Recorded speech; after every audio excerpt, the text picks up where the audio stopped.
wabarakatuh. Sel- Assalamualaikum warahmatullahi wabarakatuh. Salam sejahtera untuk kita semua. Puji syukur kita panjatkan kehadirat Allah Subhanahu wa Ta'ala, karena atas rahmat dan hidayahnya kita dapat mengikuti ujian tengah semester mata kuliah farmakokinetik klinik pada hari ini. Yang terhormat kepada Ibu Apoteker Dewi Darwanti M.Farm selaku dosen pengampu mata kuliah farmakokinetik klinik, serta rekan-rekan mahasiswa yang saya hormati. Saya Andina Sahara Agustin selaku moderator dari kelompok 2 yang akan gimana sih? Kan FM 22 B-nya. Maaf guys, maaf banget. Langsung Prepare santuy. Darawati Agustini ya tak? aku dulu lah. Lah, Itu kudu mah. Assalamualaikum warahmatullahi wabarakatuh. Selamat pagi, salam sejahtera untuk kita semua. Puji syukur kita panjatkan kehadirat Allah Subhanahu wa Ta'ala, karena atas rahmat dan hidayahnya kita dapat mengikuti ujian tengah semester mata kuliah farmakokinetik klinik pada hari ini. Yang terhormat kepada Ibu Apoteker Dewi Darwanti M.Farm selaku dosen pengampu mata kuliah farmakokinetik klinik, serta teman-teman mahasiswa yang saya hormati. Perkenalkan, saya Andina Sahara Agustin di sini selaku moderator dari kelompok 2 FM 22B yang akan memandu jalannya presentasi ujian tengah semester bersama rekan saya yaitu Marnanda Sabela, Elsa Nurhalisa, Akmal Aditya, dan Sukmana Iqbal. Adapun materi yang akan kami sampaikan berjudul Studi kasus penggunaan amoksisilin dan dexamethasone pada pasien pneumonia komunitas berdasarkan tinjauan farmakokinetik.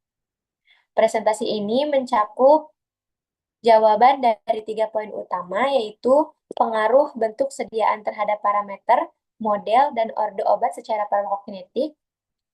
Kemudian yang kedua itu rencana pengobatan yang disusun berdasarkan aspek farmakokinetika.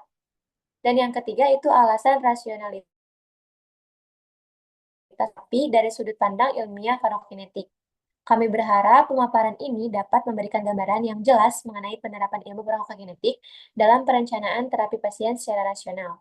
Kepada rekan pemateri, waktu dan tempat dipersilakan. Baik, berikut ini ada studi kasus penjelasan umum penyakit, yaitu pneumonia komunitas atau CAP adalah infeksi akut yang menyerang jaringan paru-paru dan terjadi pada individu yang tidak berada dalam lingkungan perawatan kesehatan atau rumah sakit atau fasilitas kesehatan lainnya dalam 14 hari terakhir. Infeksi ini umumnya disebabkan oleh berbagai patogen, terutama bakteri. Namun virus dan jamur juga dapat menjadi penyebab, di antara bakteri Streptococcus pneumoniae merupakan patogen yang paling umum dan bertanggung jawab atas sebagian besar kasus CAP. Patogen lain yang sering terlihat antara lain Haemophilus influenzae, Mycoplasma pneumoniae, Legionella pneumophila, dan virus pernapasan seperti virus influenza. Next.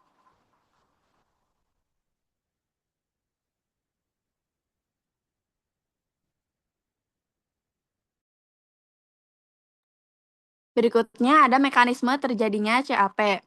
Pneumonia komunitas terjadi ketika mikroorganisme patogen berhasil masuk ke saluran pernapasan bawah, menginfeksi alveolus, yaitu kantong udara kecil di paru-paru, dan menyebabkan respon peradangan. Alveolus yang terinfeksi akan terisi cairan eksudat atau nanah yang menggantikan udara dalam kantung tersebut. Di antaranya ada 1, demam dapat mencapai suhu tinggi disertai menggigil. Kemudian batuk berdahak dengan karakter sputum yang bervariasi dapat berwarna kuning, hijau, atau bercampur darah. Kemudian ada sesak napas, yaitu dyspnea yang semakin memburuk seiring dengan peningkatan peradangan. Kemudian nyeri dada pleuritik, terutama saat menarik napas dalam. Kemudian yang terakhir, lemas dan kelelahan akibat hipoksia, yaitu kekurangan oksigen dalam jaringan tubuh. Selanjutnya akan dijelaskan oleh rekan saya.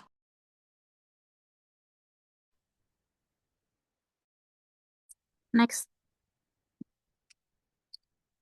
Selanjutnya ada faktor risiko terjadinya CAP. Beberapa faktor risiko yang meningkatkan kemungkinan seorang terkena pneumonia komunitas antara lain yang pertama usia lanjut lebih dari 65 tahun, lalu penyakit penyerta seperti diabetes mellitus, penyakit jantung kronis, penyakit paru obstruktif kronik atau PPOK, dan penyakit ginjal. Lalu kebiasaan merokok dan konsumsi alkohol yang berlebih, sistem kekebalan tubuh yang lemah atau imunokompromis seperti pada pasien dengan HIV/AIDS atau pasien yang mengkonsumsi obat imunosustensa dan adanya paparan lingkungan yang tidak higienis atau tinggal di daerah dengan wabah infeksi pernapasan. Next.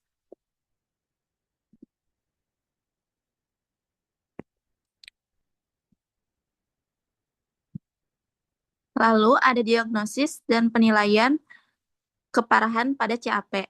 Yang pertama, fototoraks atau röntgen dada untuk melihat area konsolidasi paru yang menunjukkan adanya infeksi. Lalu pemeriksaan laboratorium seperti hitung darah lengkap, analisis sputum, dan kultur darah untuk mengidentifikasi patogen penyebab. Ada uji antigen cepat untuk mendeteksi patogen tertentu seperti Legionella atau Streptococcus pneumonia. Pada kelas 1 dan kelas 2, pneumonia ringan biasanya dapat ditangani dengan rawat jalan. Lalu pada kelas 3, pneumonia sedang membutuhkan pertimbangan untuk rawat inap. Dan pada kelas 4 dan kelas 5, pneumonia berat membutuhkan rawat inap dan pasien kelas 5 seringkali membutuhkan perawatan intensif di ICU. Next.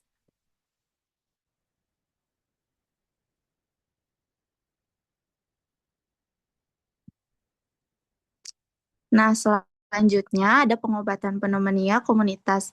Pengobatan pneumonia komunitas bervariasi tergantung pada penyebab infeksi dan tingkat keparahan pasien. Terapi antibiotik empiris segera diberikan sambil menunggu hasil kultur untuk menentukan patogen spesifik. Pemilihan antibiotik didasarkan pada panduan terapi yang memperhitungkan pola resistensi lokal, usia pasien, serta kondisi klinis.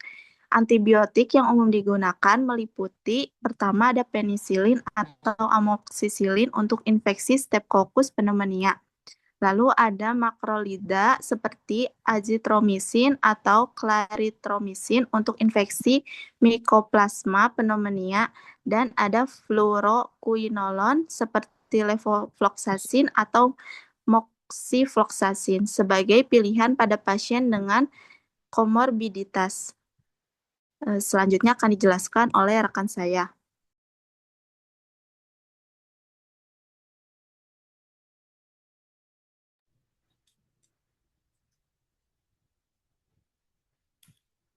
Baik, terima kasih. Sini ada studi kasus klinik pasien laki-laki usia 73 tahun datang ke UGD dengan keluhan demam tinggi, batuk berdahak kental, dan sesak napas selama 3 hari. Dari hasil pemeriksaan, pasien mengalami napas cepat 26 kali per menit. Terus tekanan darah stabil 128 per 75 mmHg. Terus saturasi oksigen 92% tanpa alat bantu napas. Selanjutnya fototoraks menunjukkan infiltrat lobar di paru kanan dan CRP tinggi dan leukositosis. Secara umum pasien masih stabil, tidak shock, tidak butuh oksigen tambahan, dan masih bisa makan atau minum. Maka dokter memulai terapi. Terapi yang pertama diberikan amoxicillin oral 750 mg 3 kali sehari, namun dalam 24 jam tidak ada perbaikan signifikan. CRP tetap tinggi dan pasien masih demam, maka ditambahkan terapi antiinflamasi. diberikan dexamethasone 4 mg injeksi 1 kali sehari selama 2 hari. Setelah 2 hari kondisi membaik, demam turun, saturasi naik, CRP menurun. Dexamethasone diganti ke dexamethasone oral 6 mg 1 kali sehari selama 2 hari, pasien dipulangkan. Dilanjutkan amoxicillin oral dan dinyatakan sembuh pada evaluasi hari ke-7.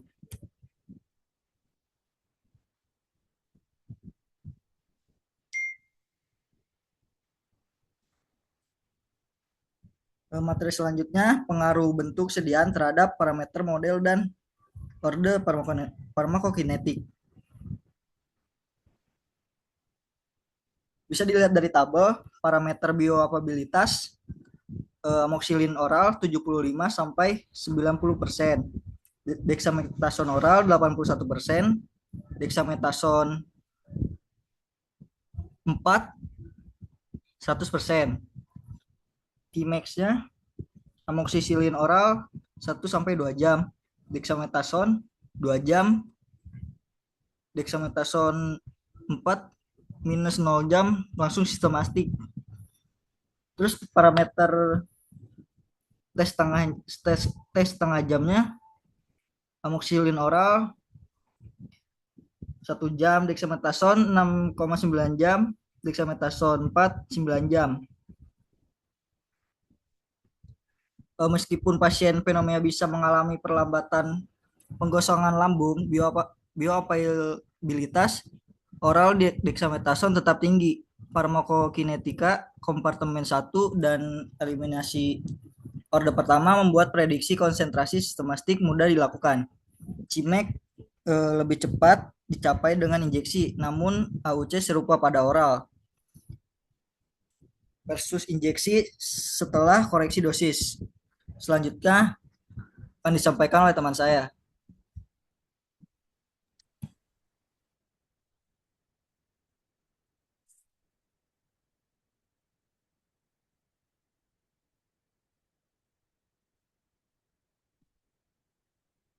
Adapun rencana pengobatan berdasarkan farmakokinetika.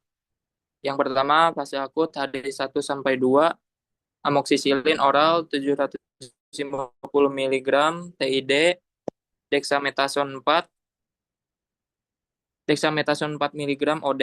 Tujuannya untuk menekan inflamasi sistemik cepat dan menjaga konsentrasi antibiotik terapeutik di jaringan baru. Yang kedua, ada fase stabil hari ketiga sampai 4. Amoxicillin oral dilanjutkan, dexamethasone diganti ke oral 6 mg OD. Alasannya AUC oral 1,2 kali lebih tinggi. Terus menghindari resiko flebitis, menurunkan biaya rawat inap. Pasien sudah mampu menerima terapi oral dengan baik.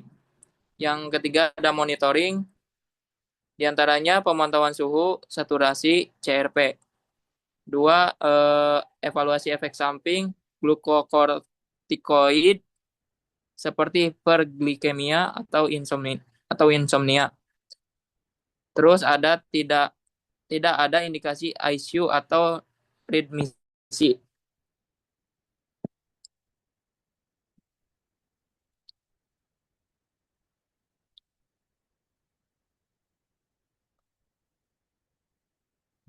Selanjutnya ada rasionalitas pengobatan berdasarkan farmakokinetika.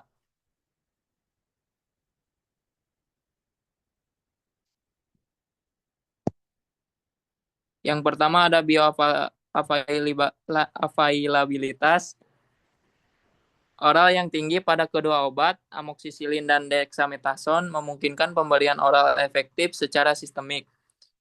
Yang kedua ada model kompartemen tunggal dan orde pertama, memudahkan prediksi waktu dan dosis untuk mempertahankan efek terapi.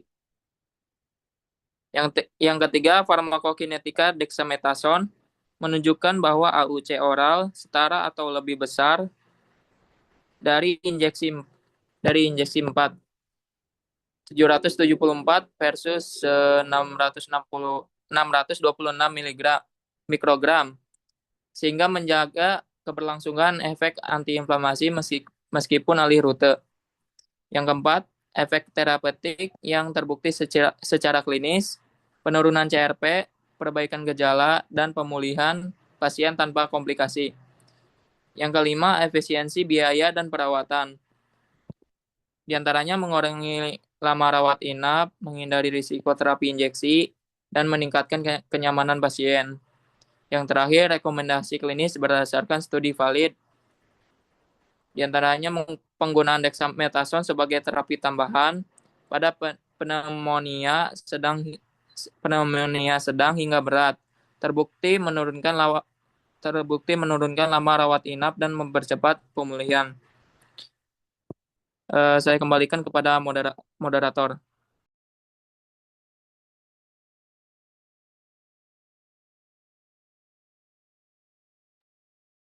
Next, untuk slide berikutnya.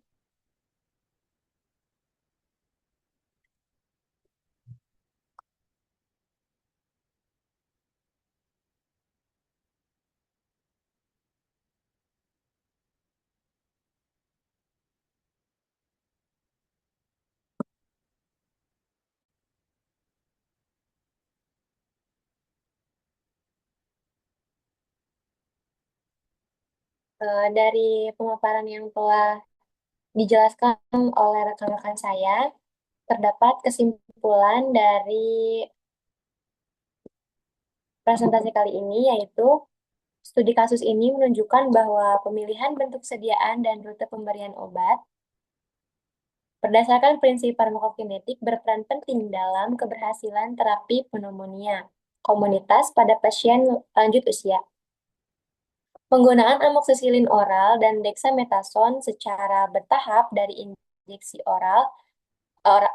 ke oral terbukti efektif menurunkan inflamasi, mempercepat pemulihan, dan menghindari komplikasi sekaligus meningkatkan efisiensi perawatan.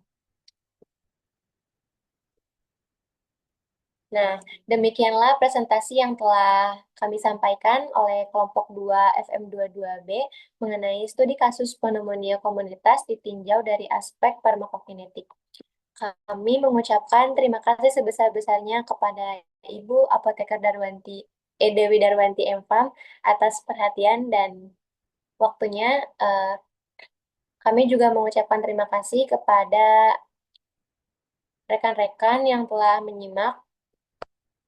Kami menyadari bahwa masih banyak kekurangan dalam penyampaian materi. Untuk itu kami sangat terbuka terhadap saran kritik. Semoga apa yang kami sampaikan dapat bermanfaat dan menjadi tambahan wawasan bagi kita semua. Saya tutup presentasi kali ini. Terima kasih. Wassalamualaikum warahmatullahi wabarakatuh.